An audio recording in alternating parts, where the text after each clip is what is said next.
Hello viewers, let's see how we can solve for P in this equation.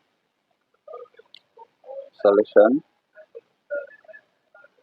we have 6 raised to power P multiplied by 6 raised to power P divided by 6 is equals to 100. Now, let's say there is invisible 1 here. So let's cross multiply. Okay, P plus P is equals to 6 multiplied by 100. So 6 raised to power 2P is equals to 600. So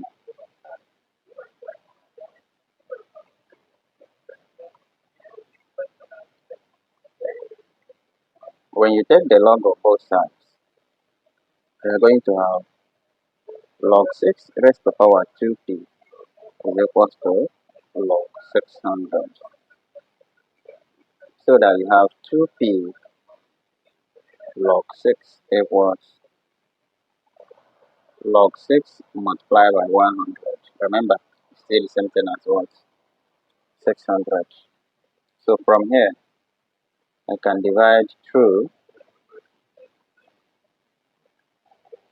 by log 6. So that when you have 2p log 6 divided by same log 6 here we have log 6 multiplied by 100 or divided by log 6. This log 6 can cancel log 6. I will have 2p is equals to log 6 plus log 100 divided by log 6. From here, when you have products, you can simply apply the product rule of logarithm so that it can now be log 6 plus log 100, something like this. Log A multiplied by B is log A plus log B. Okay, this rule, that is what I applied to get this. Now let's distribute this log 6 divided by log 6, log 100 divided by. So from this rule, you can get this. Now let's further simplify this equation here. We now have the number we had here is equal to log 6 plus log 100 all divided by 6. Now this thing is same as log 6 over log 6 then plus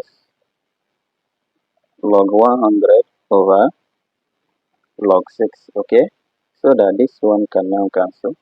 You now have 2p equals, here now we have 1 plus log 100 divided by log 6. Okay, now if you apply change of base here, change of base, you will have 2p is equals to 1 plus log 100 base 6. That is, see the rule here, log y divided by log x is same as log y base x. That is what I have done here. Alright, now let's find the value of p by dividing through by the coefficients. Divide through by the coefficients. Coefficient of p, and coefficient of p here is what? 2. So I can now have 2p over 2 is equals to 1 over 2 plus log 100 base 6 all divided by 2. You have p is equal to 1 over 2 plus 1 over 2 log 100 base 6. Alright, so this is the value, the final value of p. Now we are going to try and check whether the value of p is consistent in this equation. Okay, if we substitute p as half plus half log 6 base log 100 base 6. Okay, you can still factor out half to have 1 over 2 bracket 1 plus log 100 base 6. Okay,